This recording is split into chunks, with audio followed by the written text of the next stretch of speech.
Minha gente, olá. Eu tava achando muito. Alguém me escuta?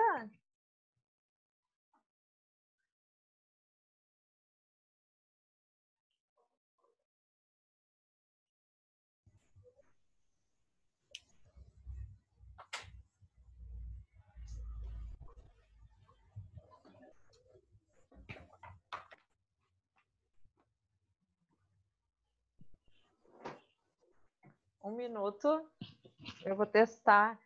Aconteceu um probleminha, eu não sei porque ele identificava o meu computador como numa outra reunião.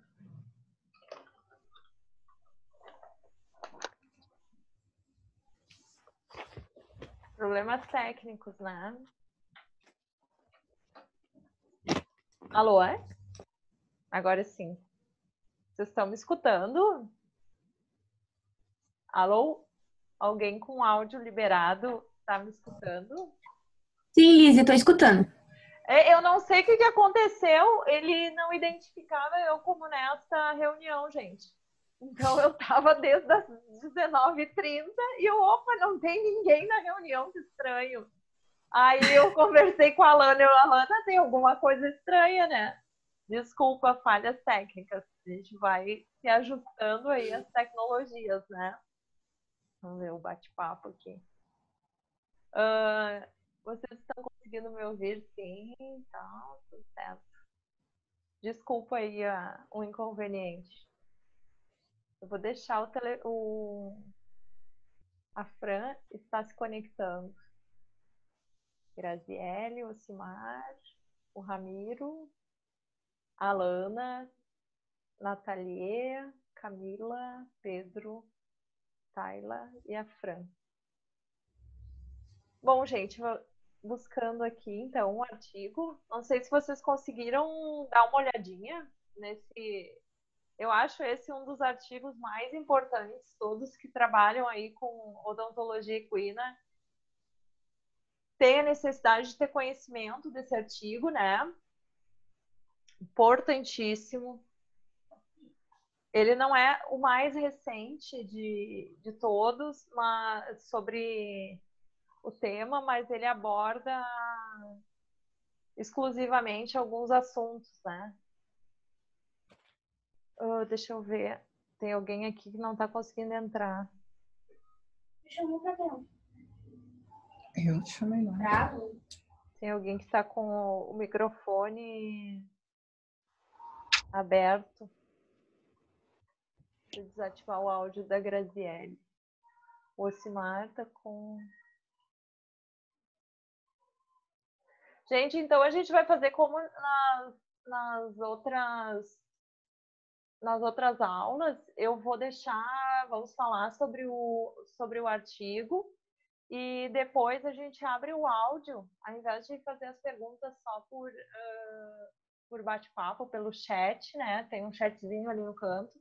A gente faz por áudio para manter mais interativo, né? Não ficar só a minha conversa aí durante a condução da aula.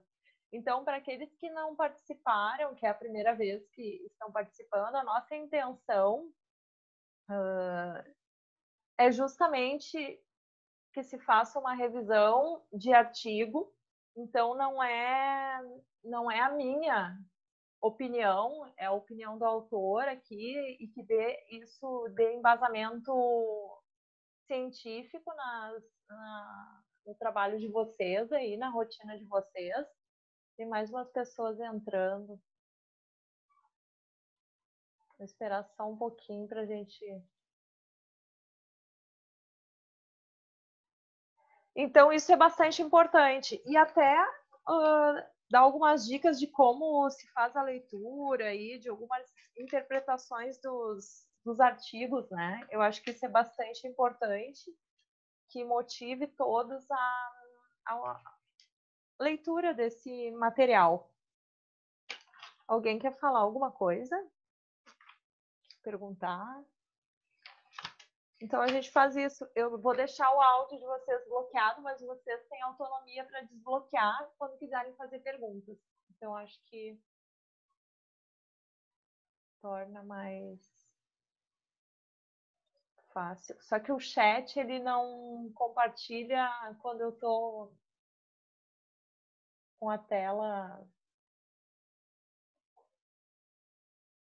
O Ocimar, ele não tá conseguindo me escutar. Agora deu? Deu certo, pessoal. Agora consegui.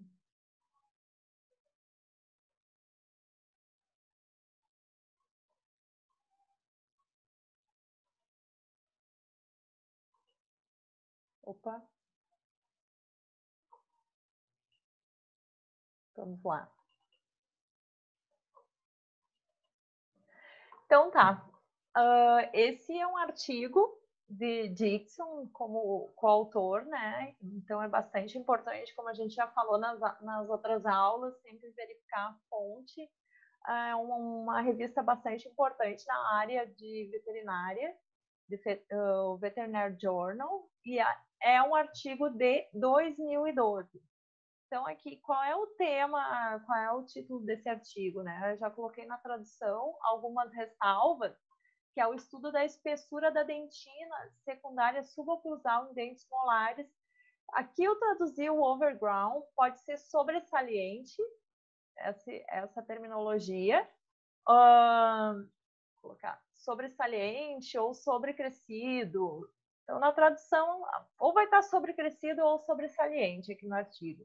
Esse aqui, o tick-tick, a gente já conversou nas outras aulas. É muito importante que vocês entendam a tradução de tick-tick, porque ele, se vocês colocarem em algum tradutor automático, vai sair dentro da bochecha. E o que eles querem dizer? São os dentes que estão... Vou ver se eu consigo compartilhar aqui com vocês um... São os dentes. Esses dentes aqui, ó. Vocês conseguem enxergar?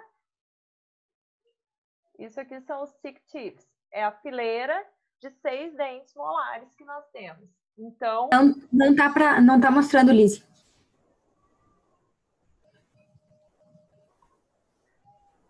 Só um pouquinho. Agora deu? Agora sim. Tá. Esses daqui são os tick tips, ó. Eu vou precisar, pode ser a Alana, tu me fala quando der algum problema, viu, Alana? Porque o chat eu não enxergo, mas o áudio eu enxergo. Pode deixar, Liz. Obrigada. Então, tick tips são essa fileira. A tradução para o português, por exemplo, se vocês têm que escrever algum trabalho, eu sugiro que vocês coloquem como dentes molares. Eu vou pedir só para bloquear o áudio. Eu acho que foi a Mari que chegou, a Mariana que chegou agora. Por favor. Se não... Deixa assim tá bom. Só um pouquinho.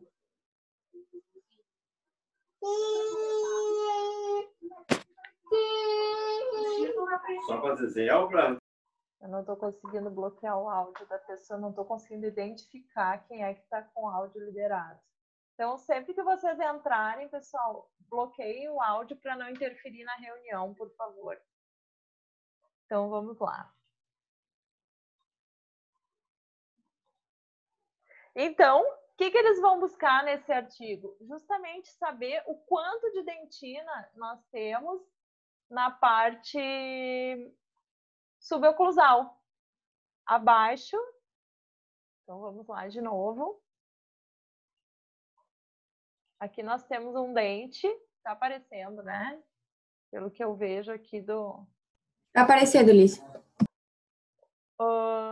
Aqui nós temos um dente maxilar. Então, superior. Dentro do dente, na parte aqui, nós não estamos enxergando, mas tem um canalzinho que vai até a região... Aqui é o ápice, tá? Aqui tem o restante do canal.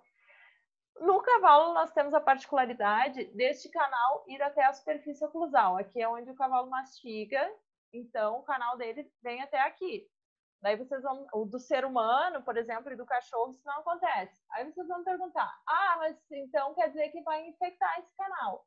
O cavalo tem a particularidade de obliterar essa região aqui, ó, mais oclusal, mais próxima à superfície mastigatória.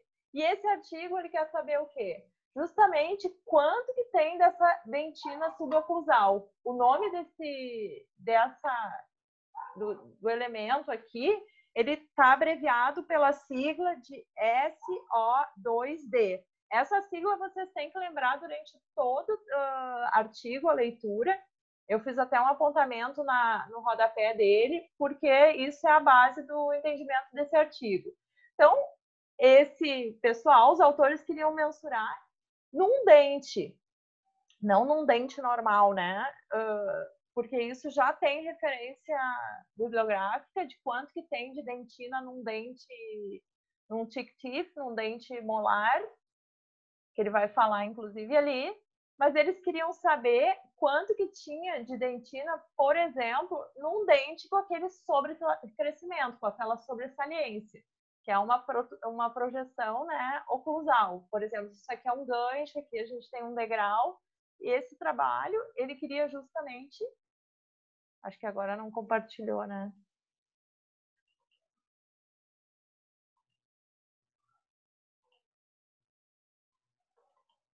Agora deu. Esse trabalho, ele gostaria de... eles buscaram saber o quanto que tinha de dentina secundária nessa região da saliência oclusal, desse sobrecrescimento. Entendido?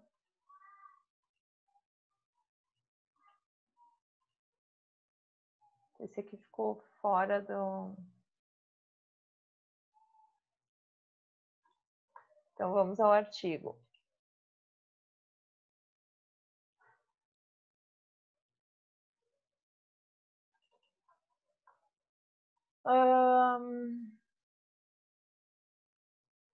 Aqui o abstract, nós vamos pular.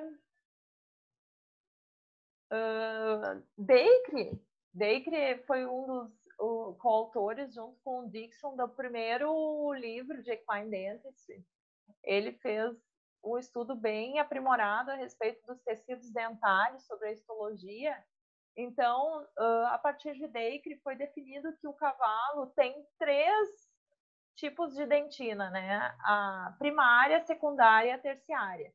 A terciária é a de reparo rápido, é aquela de deposição em insultos traumáticos, por exemplo, ou insultos abruptos, em que ela é indiferenciada, ou seja, não dá tempo da célula se diferenciar, né, os odontoblastos, para uma célula tão específica. Então, a dentina terciária é sempre aquela deposição rápida para obliterar um problema, então, no canal. Então, se o dente quebra abruptamente, algumas vezes o próprio dente consegue salvar, né? Mas não é sempre. Mas a de função fisiológica, de selamento do canal, na parte oclusal, é denominada de dentina secundária.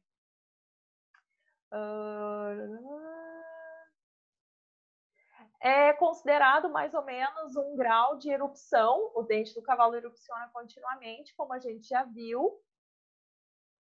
E aí em torno de 2 a 3 graus de erupção por ano, considerando que existe um atrito mastigatório. Então, essa característica ipsodonte é uma particularidade da espécie. Então, aqui eu coloquei uma ressalva. Essa dentina suboclusal, que é a sigla, ó, aqui embaixo eu coloquei a sigla. Isso, hoje em dia, a gente usa os artigos, bastante apontamento, dá para escrever, né, no artigo. Então, é uma forma bem interessante de vocês usarem metodologia de estudo. Ou usa num caderno ou aponta no próprio artigo mesmo. Então, essas siglas, assim, eu sempre anoto em algum lugar, porque várias vezes no artigo vai ser novamente citado. E aqui tem o CT, que é o tick teeth, que é os dentes molares. Então, também eu botei aqui embaixo. Vocês podem enxergar. Deixa eu só ver se tem alguma coisa. Se alguém comentou alguma coisa. Tá. Então, essa dentina, como o dente está irrompendo sempre, tem que haver uma renovação. Não adianta, no início da erupção do dente, ele depositar uma quantidade de dentina suboclusal e aquela quantidade nunca mais ser renovada. Esse processo tem que estar constantemente sendo reativado. E os autores, eles tinham a dúvida quanto a quantidade num dente que tem um sobrecrescimento, né? Essa era a grande incógnita. Se sabe, ó, o grau de deposição de dentina secundária num canal é de 0,5 a 10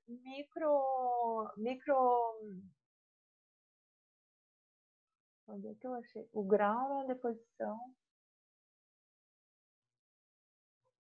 micrômetros por dia, ó, aqui, ó. É muito pequena. É pequeno, mas referente ao ser humano é 2 vezes e meio maior, né, do que os braquiodontes humanos, tá?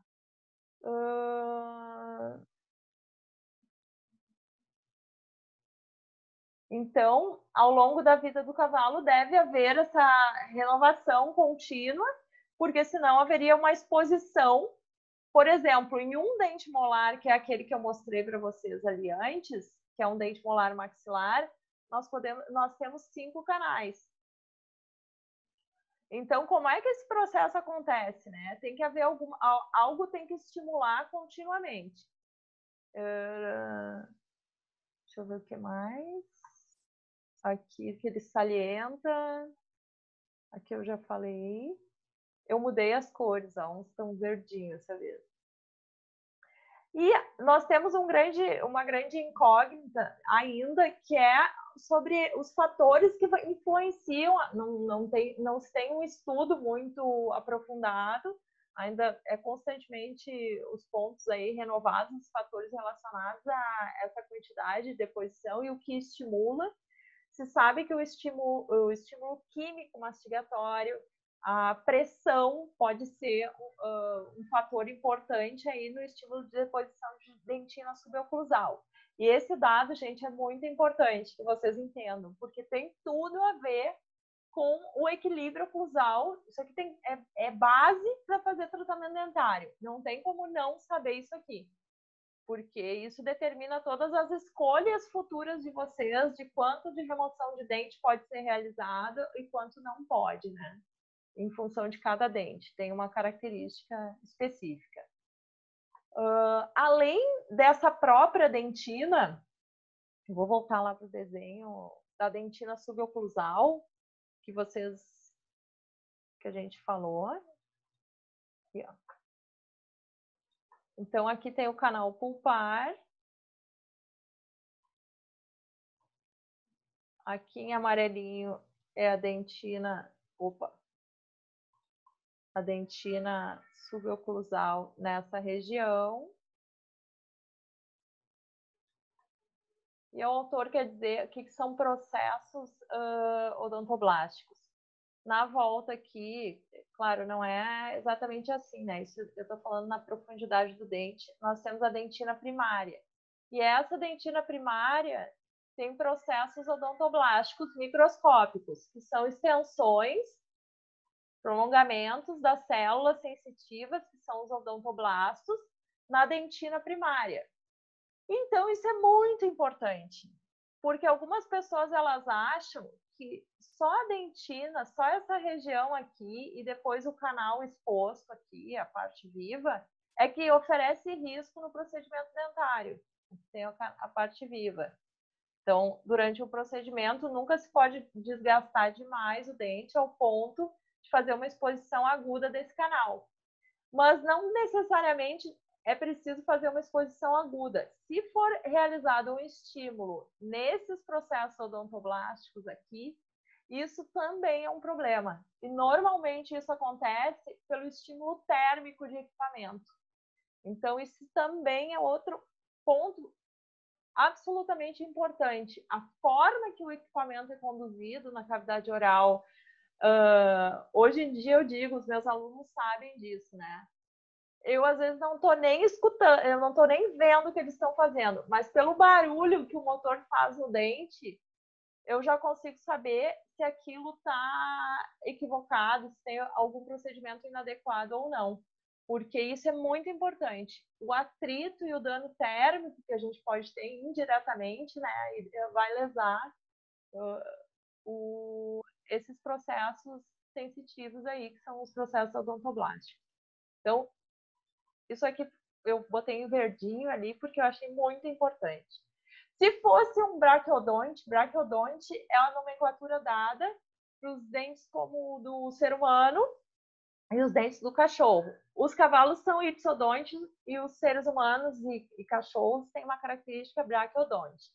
Se isso acontecesse, a exposição, né, o estímulo nos processos odontoblásticos no ser humano, por exemplo, isso causaria uma dor incrível.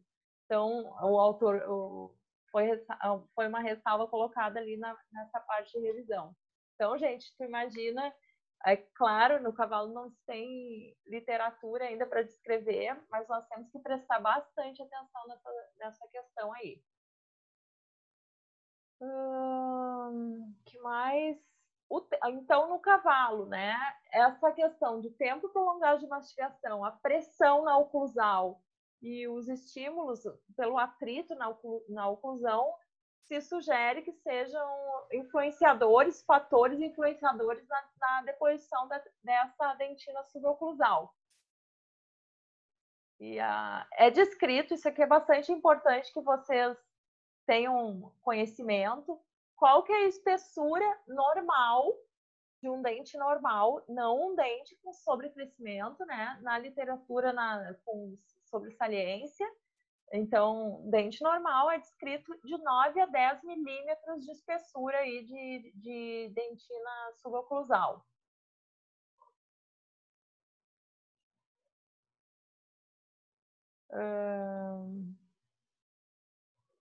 Como eu já falei, o estímulo oclusal é o que é sugerido, a teoria para aumento, para constante deposição. Então, a mastigação.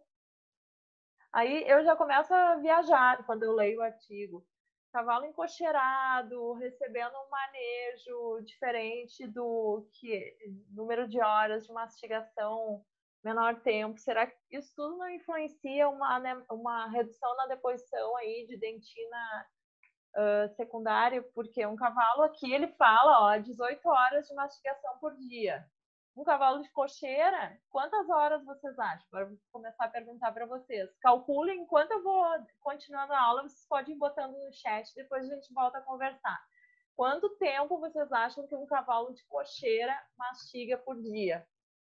Façam o cálculo. Daí a gente conversa. Daí vocês vão entender a minha loucura e minha incógnita a respeito disso, né?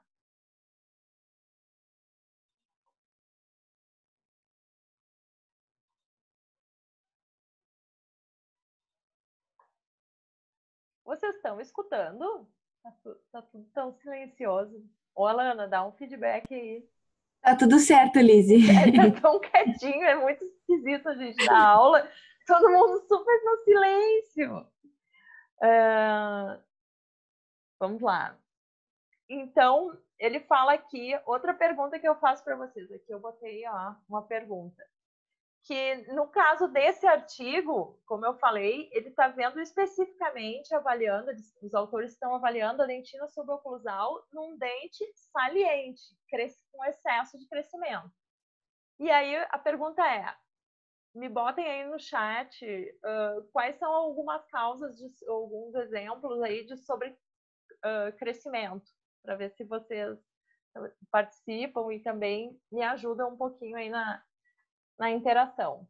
Podem ir colocando, depois a gente vai conversar.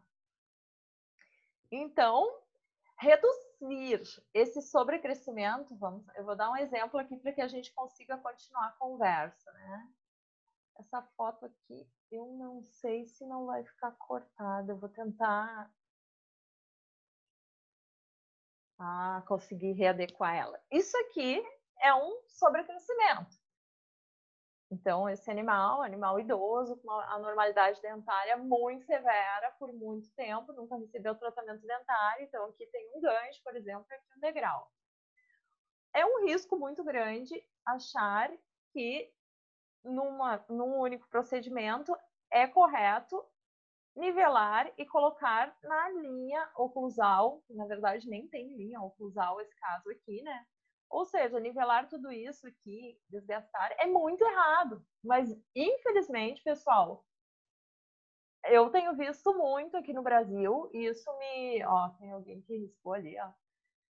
Tenho visto muito alguns casos desse tipo de procedimento das pessoas virem e desgastarem completamente em um único procedimento. Então, esse foi um dos motivos porque eu optei por esse tema e esse artigo, porque ele é muito elucidativo e prova por que isso não deve ser feito. Então, o que eu quero dar para vocês é sempre instrumentos de contra-argumentar tecnicamente e cientificamente o porquê que vocês não realizam algum ato, né? E a outra pessoa que prove de uma forma científica por que ela faz aquilo. Então, se todos os artigos nos dizem que existe um máximo de dentina de deposição e a pessoa nivelar aquilo de uma forma equivocada, na verdade, é um procedimento inadequado que, inclusive, pode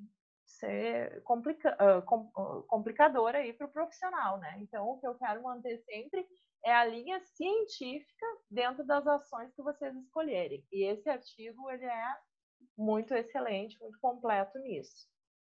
Então, agora vocês entenderam o que é realmente um sobrecrescimento, né? Então, o risco de desgastar esse sobrecrescimento excessivamente é expor canal pulpar. Vamos lá. Qual o objetivo? Avaliar, então, a espessura dessa... Com esse artigo, eles queriam avaliar essa espessura da sobresaliência, comparando também com um grupo controle, né? Um grupo que não teria sobrecrescimento. Além disso, eles avaliaram a altura desse sobrecrescimento. Então, vamos lá. Eles avaliaram aqui, ó, quanto que tinha e criaram um valor médio de altura de sobrecrescimento dessas sobresaliências. Isso é bastante importante, que no final ele tem uma conclusão fantástica sobre isso. O que mais? Tá, isso aqui tudo vai ser elucidado. Como é que foram avaliados, né, os animais do experimento? Foram dentes removidos pós-morte, então de animais que morreram por outras doenças. Então não é em cavalo vivo, né, esse procedimento. E aí eles realizaram então a avaliação desses canais pulpares por secção dos dentes. Eu achei bacana também, eu gosto de ver como eles realizam os procedimentos, até para que a gente tenha ideia aí, quando quiser realizar os da gente, né? A estimativa de idade, a média, ficou em torno de 19 anos. Eles estimaram a idade pelos dentes, então eles não tinham ficha desses animais, e era entre 6 e 25 anos. Então era bem amplo aí a nossa gama de animais estudados. O sistema de avaliação dos canais pulpares foi pela numeração de Nicole Dutoit, que é da Inglaterra também, e trabalha com o Dixon lá na Inglaterra, então bem coerente que ele usasse o sistema, né, que é o último realizado. Então, Dutoit, quem quiser, nesse artigo tem, aqui, ó, esse artigo mais abaixo a gente vai ver que tem o sistema de numeração de polpas. Então, como é que foi feita a altura, né? A mensuração da altura da parte do sobresaliência na parte de coroa clínica foi feito por um paquímetro eletrônico, um caliper. E aí aqui é legal, ó. Aqui eu vou mostrar a fotinho. E para mensurar os canais pulpares, eles fizeram duas formas de secção desses canais. Ou eles seccionaram o dente longitudinalmente, ou então seccionaram transversalmente. Quando que eles optaram por esse tipo de secção e esse tipo de secção? Alguns dentes tinham a polpa na oclusal muito estreita. Por exemplo, aqui na oclusal, né, ela é muito fininha, espichadinha assim e fininha.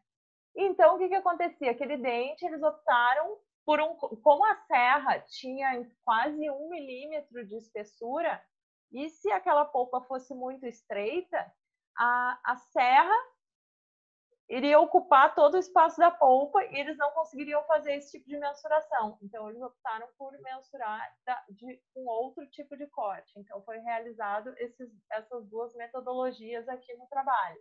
E aí, o que a gente consegue ver? No corte longitudinal, fica muito bom de ver. Eu acho essa imagem maravilhosa desse artigo, porque essa porçãozinha aqui, ó, essa porção, é a dentina de obliteração, que é a suboclusal, que é aquela da sigla, ó. Tudo isso aqui, esse mais marronzinho, é a obliteração do canal. Aqui, ó, isso aqui já é o canal vivo com vasos, né? E o nervo. Isso aqui, rosinha, é a dentina primária.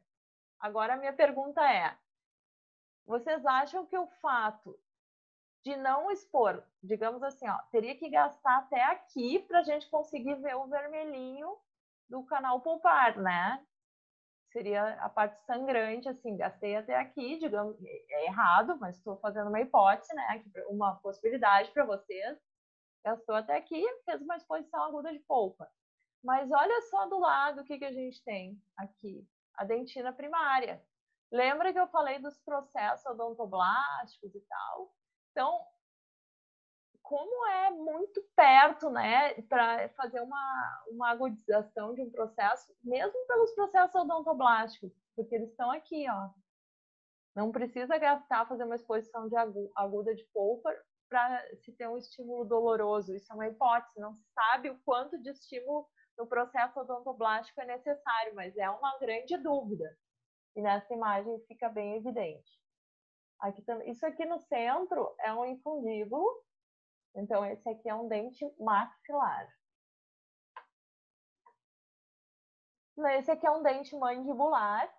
E eles fizeram outra forma de mensuração, que aí não tinha, era muito estreitinho o canal. Então, como eu falei, a serra era muito grossa e interferiria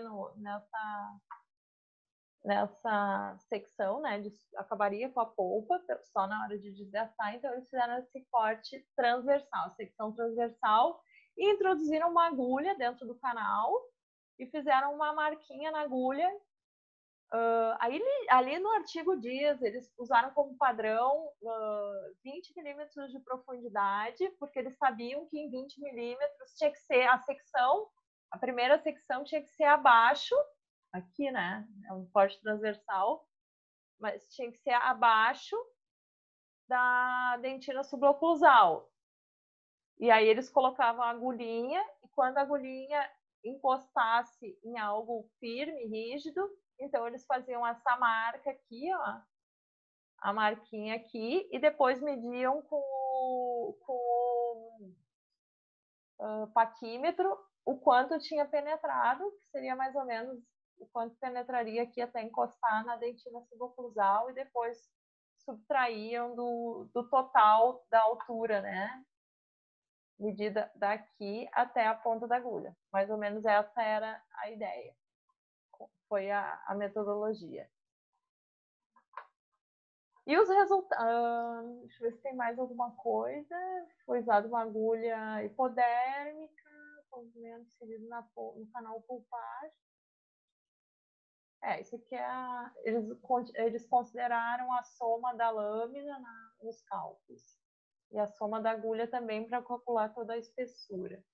o P considerado significativo foi abaixo de 0,05. Isso aqui é na avaliação estatística. Os resultados. Então, a sobressaliência, a altura média da sobressaliência que eles acharam, o quanto que isso aqui, ó, deixa eu pegar uma anotação, vamos usar essa imagem. Então, eles traçaram uma linha oclusal e mediram a altura da sobressaliência, só essa região. De todos, lembra que isso aqui, o que eles estavam avaliando era molar sobressaliente. Eles acharam como valor médio 9,5 milímetros. E aí a avaliação daí já da dentina suboclusal nos dentes sobressalientes, de uma forma tanto maxilar quanto mandibular, de uma forma média, uma média geral, 12,14. No grupo controle, 10,22. Grupo controle era dente sem um dente, por exemplo, esse aqui era um grupo controle, sem saliência, né? E aí eles dividiram só em mandibulares e só em maxilares.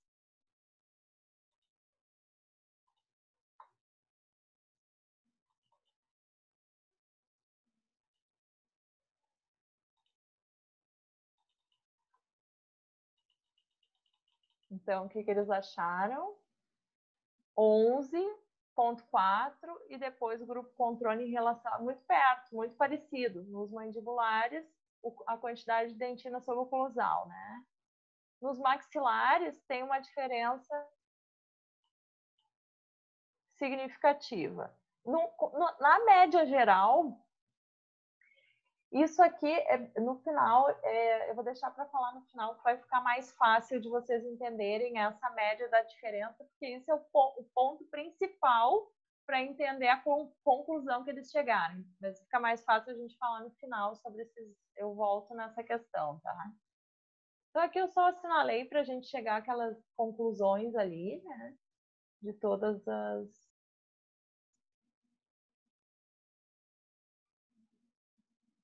Deixa eu ver onde é que eu botei a. Tem algumas.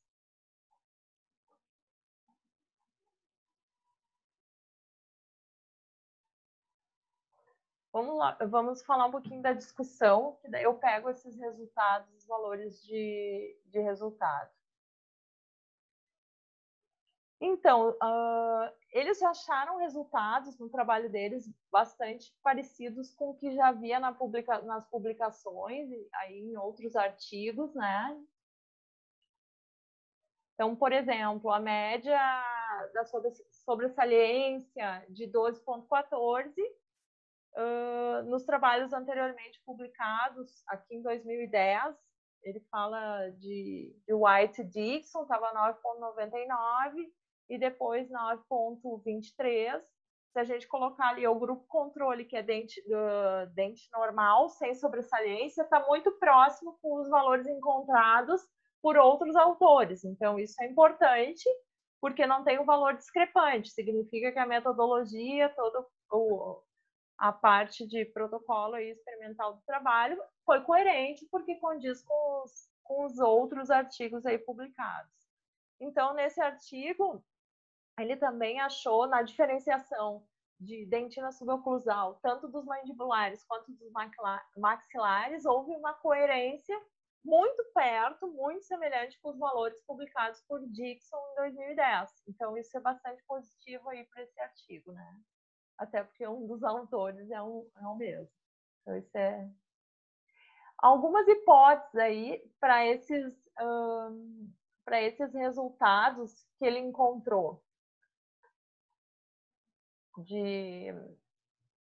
Eles acreditam, né, esses autores desse artigo aqui, que a espessura da dentina suboclusal seria teria uma relação maior de deposição aí do que no grupo, seria maior em dentes sobressalientes em relação ao controle, né? E confirmou especialmente nos dentes maxilares, porque se vocês observarem aqui nos resultados, aqui não diz. Vamos voltar para os resultados. Os dentes mandibulares, eles não tiveram... Aqui, ó. Nos mandibulares, o grupo controle e os mandibulares ficaram muito semelhantes, 11,4. Agora, nos maxilares, que eu lembro que eu falei que tinha sido significativo, olha só. A espessura foi maior. Nesse aqui, nos maxilares.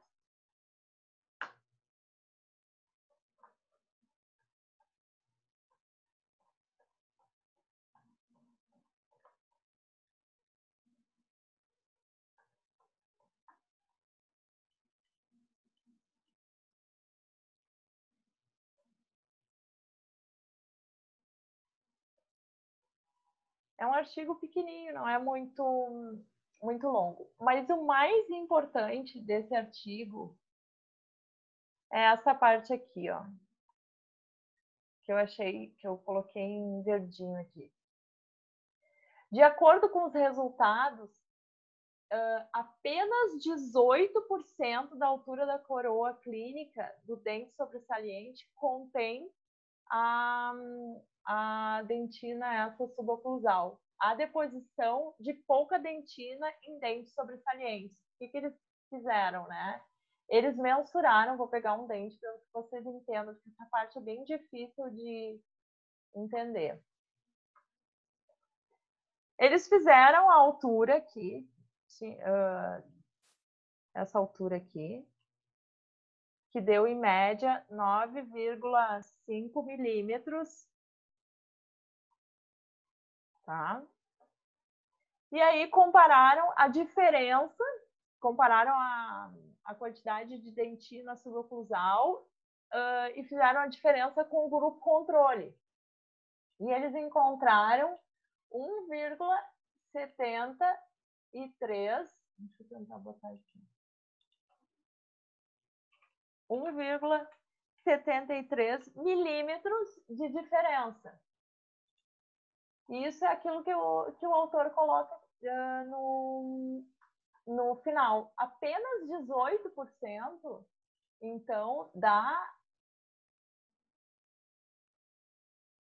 apenas 18% do dente tem deposição de dentina suboclusal. E isso é muito sério, porque o restante não tem dentina suboclusal. E eles acreditam que isso é em relação a esse dente é sobressalente. Então, o que acontece? Ele não tem opositor. Se ele não tem opositor, não existe estímulo, pressão mastigatória na oclusal que faça um estímulo de deposição de dentina secundária. Então, em dentes sobressalentes, é mais fácil fazer uma exposição aguda de polpa do que, ou uma exposição de processos odontoblásticos, enfim, especialmente exposição aguda de polpa, que é o caso desse artigo, do que num dente normal. É mais fácil. E qual é o dente que a gente gasta? A gente não, né? Mas pode ser gasto equivocadamente. Aí. O correto é se fazer um limite de desgaste. Mas é justamente o dente sobressalente. Porque, de uma forma geral, a pessoa pode achar esse dente está obstruindo aí, bloqueando a mastigação ou lacerando a mucosa. Então, eu vou desgastar ele ao máximo que eu puder. E nessa questão é onde pode haver a exposição aguda de polpa. Então, muito cuidado. Eu acho que esse trabalho é muito elucidativo. E essa parte aqui, que ele fala dessa questão, que apenas 18,2% da parte alta, né, da coroa clínica possui uma deposição de dentina suboclusal. É muito pouquinho.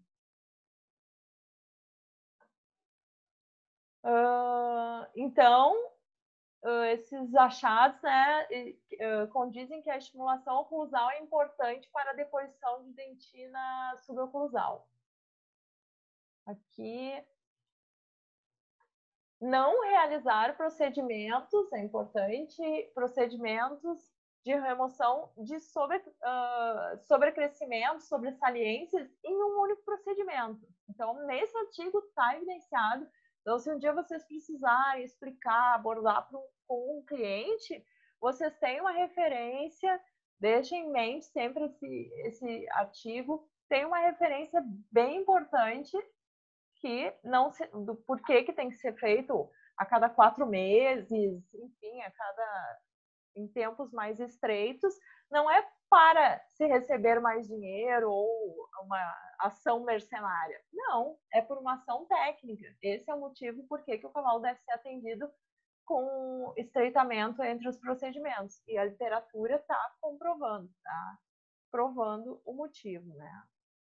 Então, aqui eles fazem, eu achei bem legal, que eles falam que se eles tivessem feito um desgaste total daqueles dentes, dá um total de 96 polpas avaliadas durante todo esse trabalho. 14 delas teriam sido expostas se tivesse sido feito um procedimento único de equilíbrio oclusal para a colocação desse dente em oclusão, né, do dente sobresaliente. Então, 14 canais teriam sido expostos.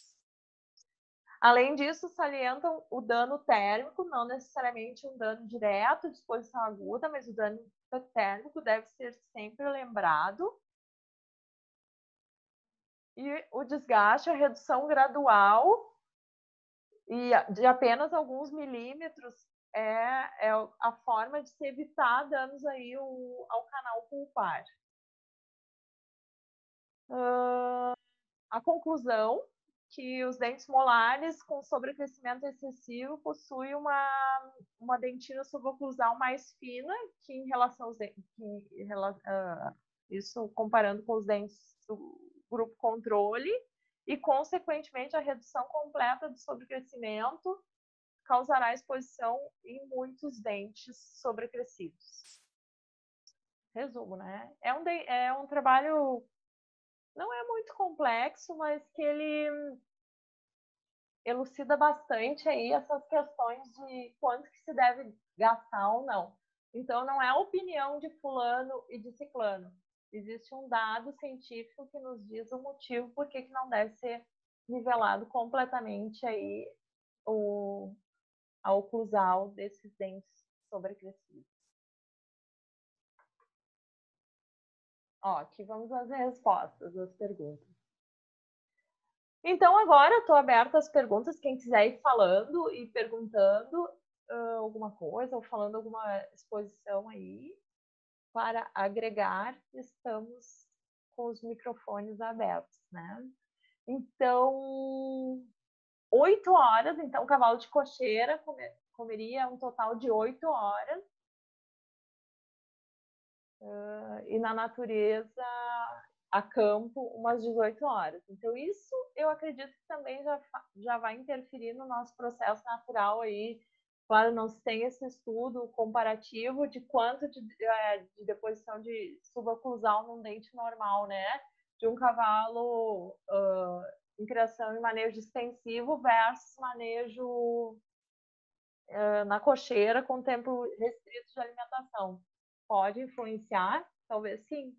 Aqui nesse artigo, eles sugerem que o fator atrito oclusal, né, na parte mastigatória, é o que determina essa deposição. Então, o que seria essa sobressaliência? Perda do opositor, a Fernanda coloca, isso, Fernanda, bem isso. A perda de um opositor, aqui nessa imagem, a gente tem uma situação. Esse dente aqui tem um sobrecrescimento, em função da perda desse opositor, vai levar ele a um quadro. Obviamente, isso aqui não se desenvolve rapidamente, são anos, né, de progressão da lesão. O Pedro coloca como exemplo de sobrecrescimento o gancho rostral de 106, 206, ganchos distais também. Alguma retenção de capa. Retenção de capa. Esse eu vou precisar, não sei, Ocimar, quer me ajudar? Não sei qual foi tua intenção. Falta de oclusão de modo geral. também vai causar sobrecrescimentos. Então, se a gente tem um animal com um desvio diagonal, por exemplo, com uma boca com um desvio diagonal, vai favorecer parcialmente alguns dentes a ter um sobrecrescimento. Tempo de expulsão de um animal em cocheira, recebendo ração e feno é de 2 a 3 horas, o Jeverton coloca ali, ó. Então, é bastante pequeno. Tem alguém que gostaria de falar, né? Abriu algum microfone.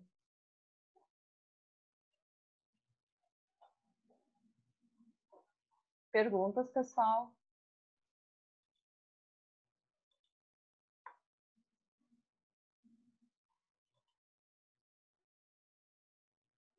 Retenção de carne. Eu acho que eu já li tudo.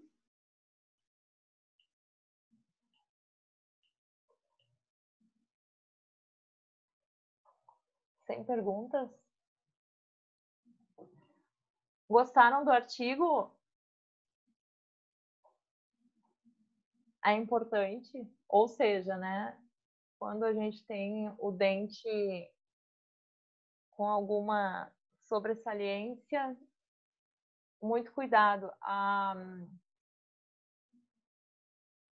Os comentários já foram respondendo as dúvidas. Uma das situações, porque algumas vezes a gente olha um dente muito, uma sobressalência muito expressiva, é natural. Se querer colocar, por exemplo, uma situação dessas, colocar a boca em ordem, né, e deixar tudo bonitinho, porque isso é uma opinião estética nossa, de que o correto é deixar tudo alinhado.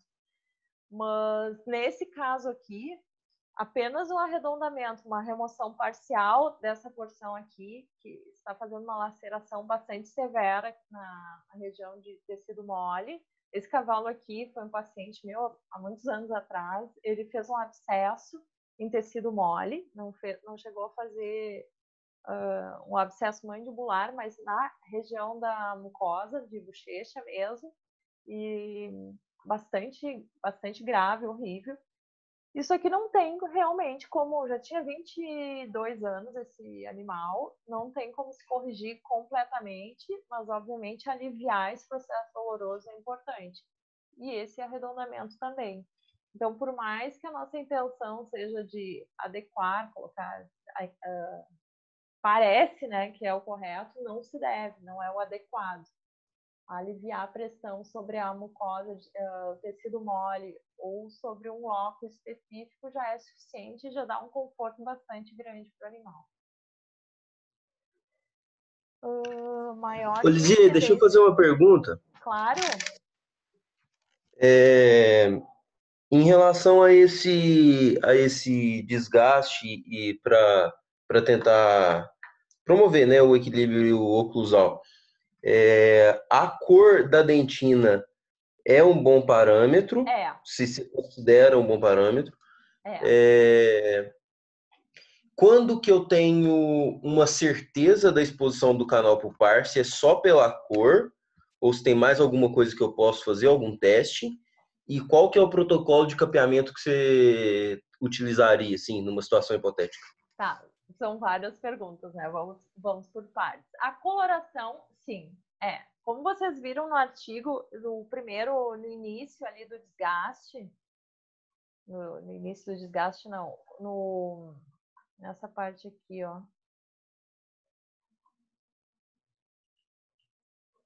Do artigo. Aqui é marronzinho. Digamos que eu gastei só um pouquinho aqui. Vai ficar marronzinho ainda. Aí eu venho aqui, isso aqui é um corte longitudinal. Eu venho aqui e gasto mais um pouquinho. Eu venho aqui, ó, e começa a ficar cremezinho. Aquele tá marfim. Aquele tá creme. Aquele tá bem branquinho. Olha a periferia, o que está acontecendo na periferia. Eu estou muito eu fiz uma exposição também da parte de dentina primária. Eu já aprofundei demais. Aqui eu já tenho estímulo sensitivo dos processos odontoblásticos. Então, eu usaria como um ponto antes de chegar no marfim. Marronzinho ainda é seguro. Seria mais ou menos essa altura aqui, ó. Depois disso, começa a ficar... Se tu visualizares, começa a ter um risco de dano pulpar. Se tu perceberes sangramento no canal pulpar ou essa coloração rosinha aqui, bem no orifício do canal, aí tu já teve exposição aguda de polpa, né? Aí já é mais complicado. Aí tu tem dor, tu vai ter todo um processo inflamatório, uma pulpite. Então, isso deve ser tratado. Já respondendo, então, como isso vai ser tratado?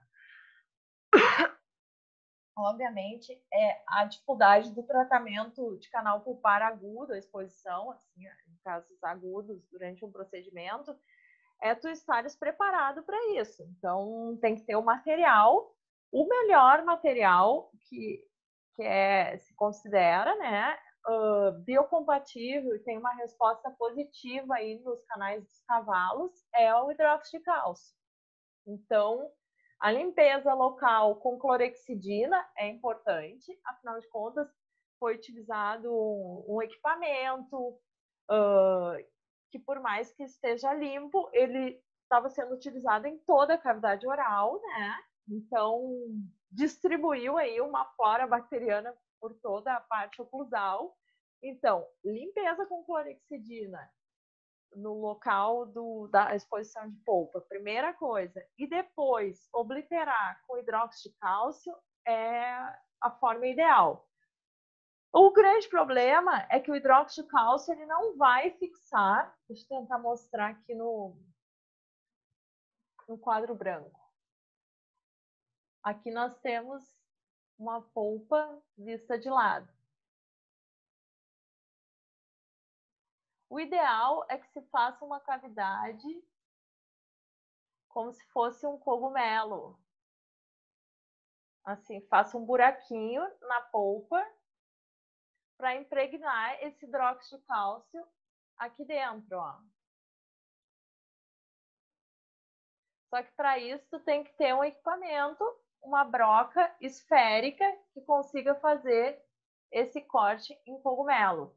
Existia um equipamento da Dremel portátil que tu acoplava numa caneta no Key Drive, né, nesses nossos cabos convencionais, mas eles pararam de fabricar, não existe mais, que aí era fácil, tu não precisaria ter um equipo portátil sempre contigo, né, tu usaria essa caneta que era pequenininha, e tu acoplaria e faria sob irrigação, obviamente, a abertura disso aqui, impregnaria ali com hidróxido de cálcio, mantendo esse local, a permanência do hidróxido de cálcio por mais tempo nesse local. E se quiser, pode fazer uma restauração sobre essa superfície aí, para manter o hidróxido de cálcio ativo. O hidróxido de cálcio ele tem efeito bactericida, pelo pH bastante alcalino, então, e ele é biocompatível, então ele estimula a deposição da dentina ali, a multiplicação de odontoblastos na região.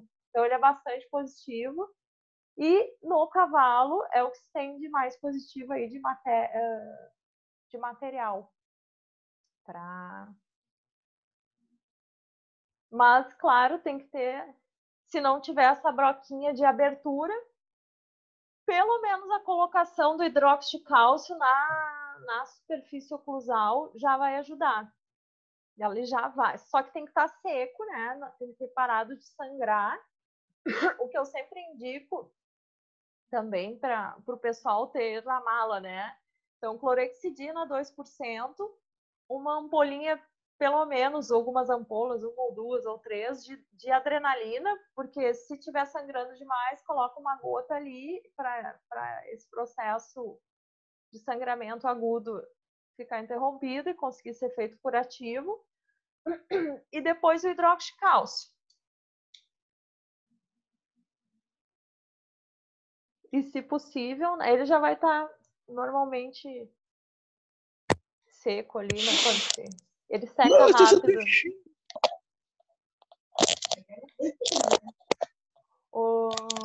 Tem alguém que tá... Quanto tempo você levou para nivelar? Os comentários já foram respondendo. Maior incidência de sobrecrescimento em maxilares?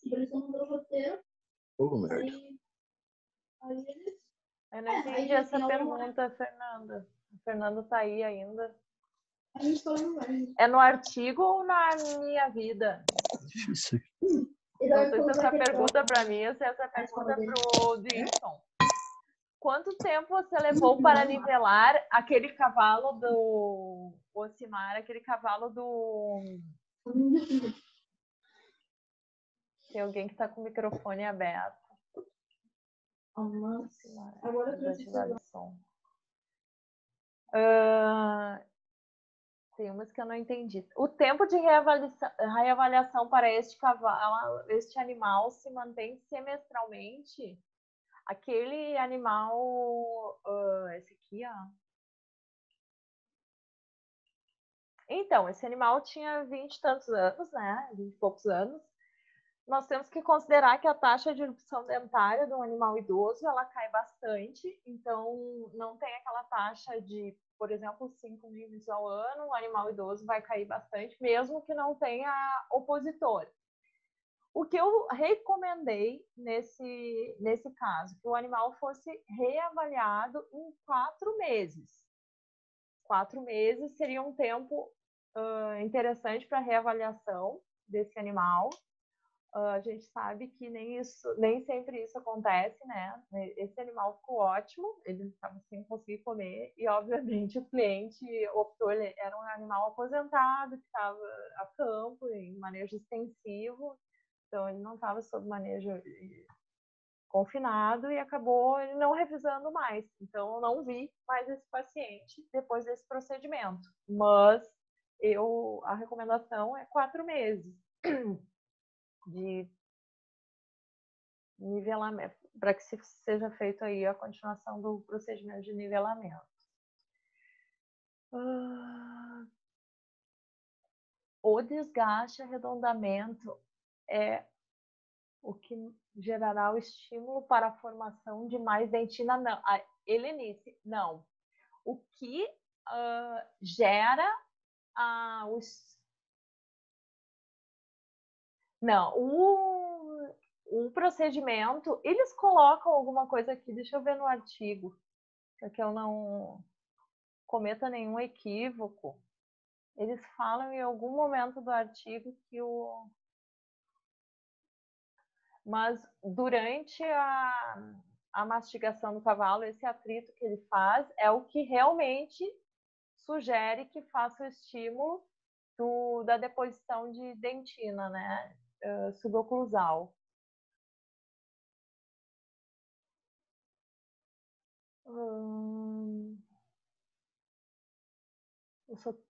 Vou dar uma olhadinha se eu não assinalei.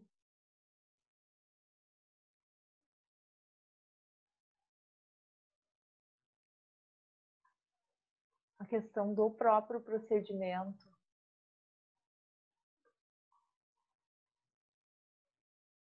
Porque eu lembro de ter...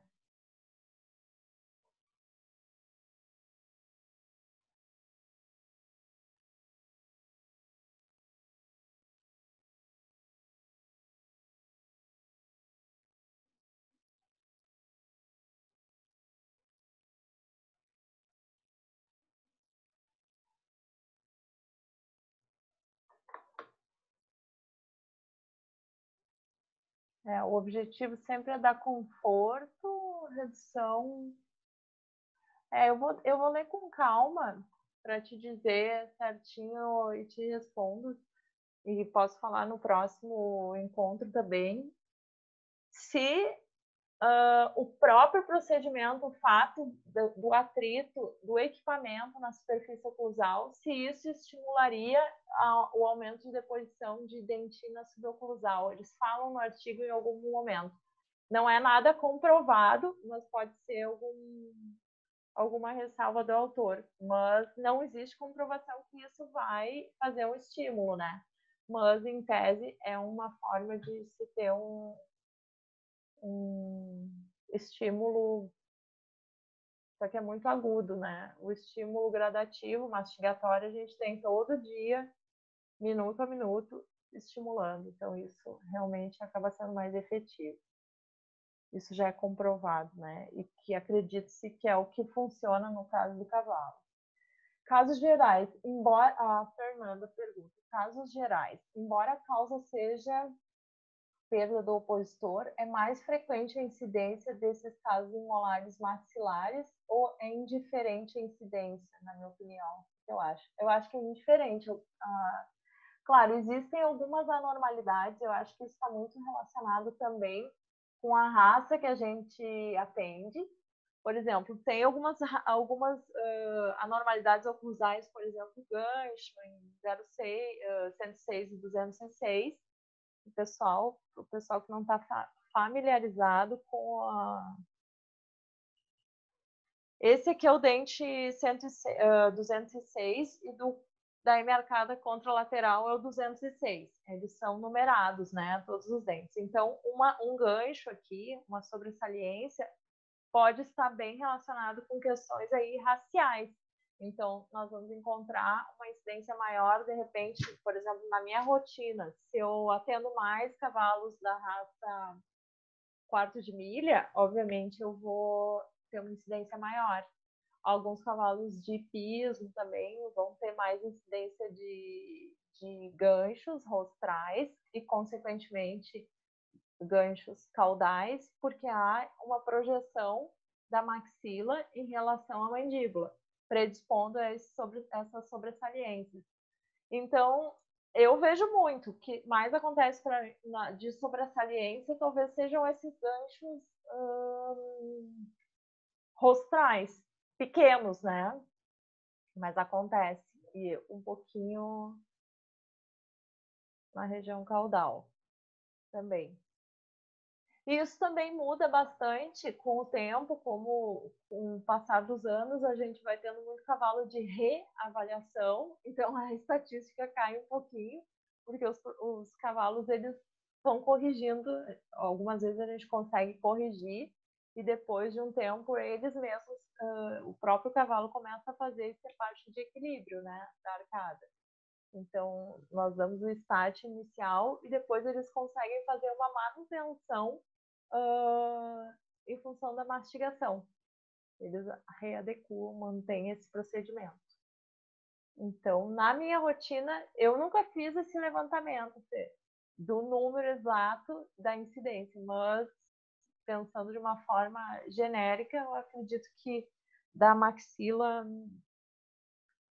os superiores têm uma incidência maior, em função dos ganchos rostrais. Porque em caso que não... a Helenice, eu acho que ela está complementando a questão ali se o procedimento estimularia essa formação de dentina suboclusal, né? Porque em um caso que não tem o dente opositor, o que vai estimular a formação de mais dentina para que no próximo atendimento possa desgastar mais, pois não tem um atrito, né? Não sei se estou conseguindo... entendi, eu acho que eu entendi a tua pergunta. Então é o seguinte, tu vai ali, tem um dente que não tem opositor. Vamos ao nosso dente aqui. Esse dente aqui não encontra um opositor. Eu vou aqui e gasto um pouquinho. O que faria esses 4 meses de espera me garantirem que houve uma... Digamos aqui, ó. Aqui assim está o canal dele. Eu vou tentar aqui assim. Aqui assim está o canal vermelhinho.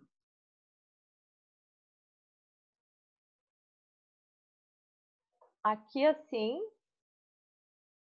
é a dentina suboclusal.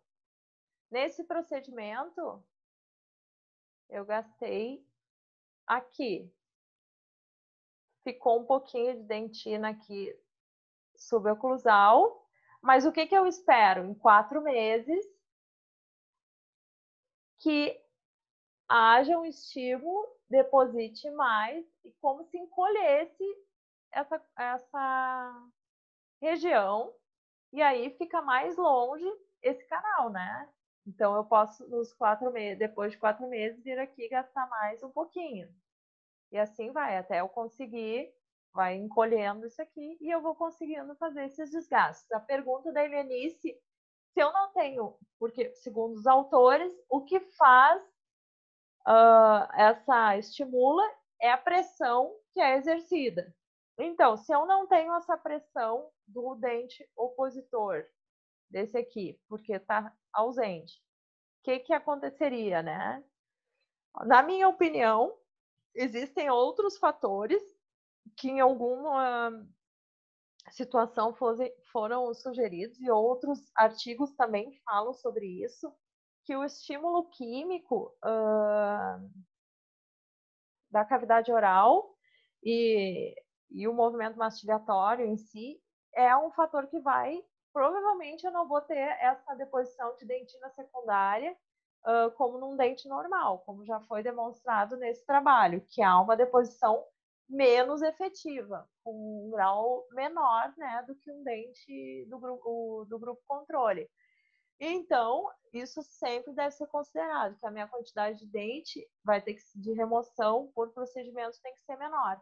Mas existem também outros, não se sabe ainda todos, não está bem elucidado todos os fatores que estimulam, mas existem outros como a questão química. Então, eu acho que isso já ajudaria a estimular essa deposição de dentina suboclusal, mas sempre com cuidado de remoção pequena e como a gente, por procedimento, e como a gente falou anteriormente, a avaliação da coloração acaba sendo bem efetiva. Então, gasta um pouquinho e com o equipamento aí existem outros artigos que demonstram a irrigação durante os procedimentos de nivelamento é bastante importante para evitar o dano térmico.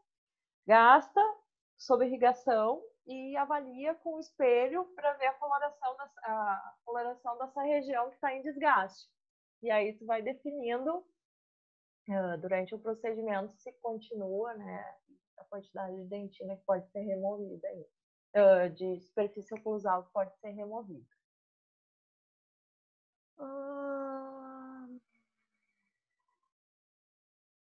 Acho que a Helenice entendeu. É uma coisa um pouco complexa, assim, para a gente conseguir explicar, especialmente sem muito recurso de desenho, né? E vocês viram ali que não é muito fácil fazer os desenhos no quadro branco, mas tentamos. Mais perguntas? A do Ofimar eu não consegui. Deu para entender, perfeito. Gente, se vocês quiserem sugerir, eu vou colocar no Instagram na semana. Eu acredito que semana que vem, na terça-feira, eu vou tentar deixar como data fixa a terça-feira para o nosso próximo artigo e encontro. E se vocês quiserem me dar alguma sugestão de algum tema específico, eu tenho utilizado artigos que eu acho relevantes e bastante importantes, né, pontuais, assim. Então, por mais que a pessoa já tenha experiência, já trabalhe com odontologia, ou que esteja iniciando, ou pensando em trabalhar com odontologia, eu tenho utilizado alguns artigos que são chaves, assim, nessas questões, tanto do básico quanto da pessoa que já trabalha, ele vai elucidar alguma informação, né? Ele vai dar algum... Então, mas se tiverem assuntos específicos, eu prefiro que seja na parte mais corriqueira, assim, de... Deixa eu ver a data do... Vocês podem escrever, não há estudo sobre o uso de métodos para formação de dentina, laser, por exemplo, não. O laser, só se for o de baixa, não, mas não existe. Para estímulo de dentina, em seres humanos, o laser pode ser usado para redução da sensibilidade. Sabe essa sensibilidade dentinária que se tem quando retrai a gengiva? Isso sim. se usa o laser de baixa intensidade para efeito analgésico na porção aí de disposição de sensibilidade dentinária. Mas para cavalo não se tem esse estudo. E em ser humano eu sei que se usa. Eu estou fazendo uma certificação em laser terapia em humanos e volta e meia tem uns casos clínicos de pessoa fazendo essa estimulação para analgesia, que é o laser de baixa intensidade. Eu estou procurando a data da próxima calendário.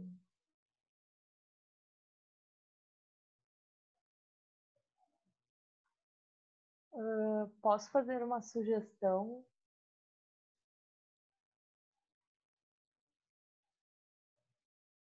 A pergunta do Pedro, posso fazer uma sugestão?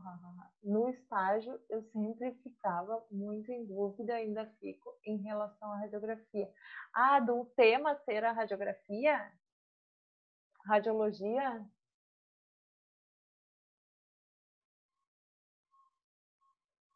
Aqui, isso é bastante coisa. Eu vou ter que achar um artigo. Não sei se é isso, Pedro, se tu gostaria. Dia 21 é Tiradentes, é feriado. Acho que ninguém vai querer estudar no feriado, né? E mais para o fim da semana, eu vou mandar por e-mail para vocês a data no Instagram, porque na semana que vem está iniciando o curso Master Equidente, então mais para o fim da semana vai ser complicado para mim. Ou teria que ser na segunda-feira. Teria que ser na segunda. O que vocês acham? Véspera de feriado é meio complicado, né? Eu vou ver se eu encontro, Pedro, algum artigo que seja mais específico, senão nós vamos ficar numa aula de um tema bem abrangente de radiologia, vai ser 6 horas de aula, né? Dá quase um dia inteiro. Então, uma das sugestões é radiologia. Se vocês tiverem outra...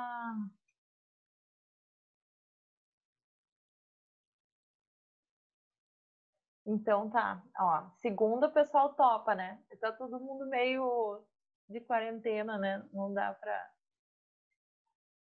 Todos os dias são quase feriados. Então, a princípio, a gente deixa agendado para segunda e o tema a confirmar. Se alguém quiser se pronunciar, fique à vontade. Tudo feriado, né, Alcimar? É isso aí. A gente vai se acostumar mal quando voltar a trabalhar, vai ser um desafio, né? A gente vê como a gente tinha uma rotina, pelo menos no meu caso, era bem puxado, né? Fica mais light, fica até bom. Bom, pessoal, então deixamos mais ou menos combinado o tema. Eu enviarei o artigo, seguiremos nessa intenção de revisão de artigo para complementar as informações aí mais técnicas científicas de vocês. E gostaria de agradecer novamente. Boa noite a todos. Agradecer o Ocimar já está imaginando a dor nas costas na volta. Sim, muito, Ocimar. Vai ser difícil, vou começar devagarinho, né? Não dá para iniciar na velocidade máxima. Bom, pessoal,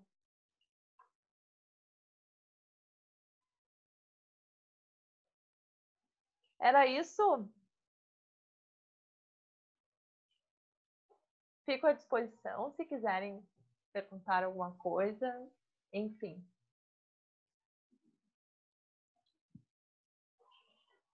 Se não, até a próxima.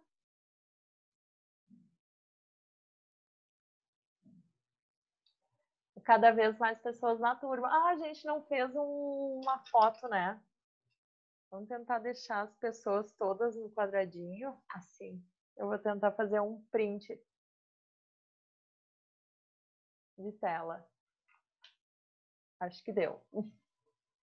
Então, cada vez mais, é isso aí. Algumas pessoas já saíram, mas a intenção é que estimule a educação continuada sempre aí na odontologia equina. Boa noite a todos. Obrigada novamente.